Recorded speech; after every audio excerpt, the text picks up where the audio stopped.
You just asked her a great question. You said that you're a new salesperson, and what was the question specifically you had? How do you tell people that you're a car salesman without coming off as pushy? Okay, or, making people feel uncomfortable. And you're an executive manager of a major 12 rooftop dealer group, so you've been in the business for 30 plus years. So the question for a young fledgling salesperson is, how do you bring up that you sell cars without, being weird or weirding somebody out? Is what she was saying. I don't know how you bring it up, but it generally comes up in conversations. But I think, just like anything, you want to let people know what you do.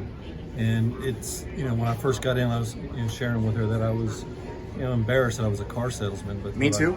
You got to love what you do and be proud of it. And then the people, everybody wants to know somebody, whether selling cars, selling furniture, selling houses, and so just put it out there.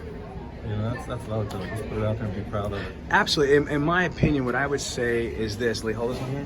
What I would say is this, is that if you think about it, everybody either needs to buy a car now, or will need to buy a car, or knows someone needs to buy a car now, or knows someone that is going to need to buy a car in the future. So people just got to get over being embarrassed and start having conversation. The 3 questions that I would ask almost anybody that I come in contact with, and this is old school, I got Jim Ziegler stuff. So yeah, I was going to say, is this going to be what Jim said? Yeah, okay. Man, yeah, absolutely. It's like, are you in the market for a vehicle? It's a yes or no question. Yes, start your conversation. If they say no, who do you know that's in the market with a vehicle? Why? Because I sell cars and I can give you a referral or gift card or whatever it is, depending on what state you're in, legally speaking. And if somebody says, I don't know anybody, what kind of car are you driving? Why?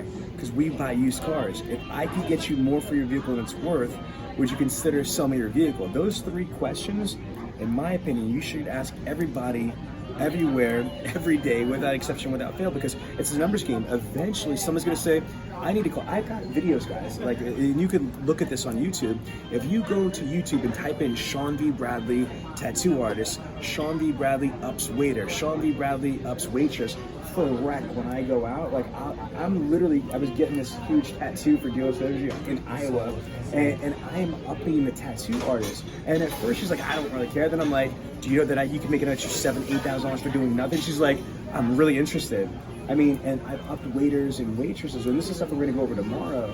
If you don't ask, you don't get. You've gotta just fight through that. And you said before that you were an introvert, right? Yeah. So you were not like the boisterous, like Dylan, like your cousin. It's crazy. So what about people that are not like really boisterous and like party animals? How do you start having conversations and start talking to people about your craft? Well, I think if it's depending on what I'm doing, but if say we're in this restaurant, I can just thank our waitress. Man, thanks for the great service. Here's my card. If I could ever return the service,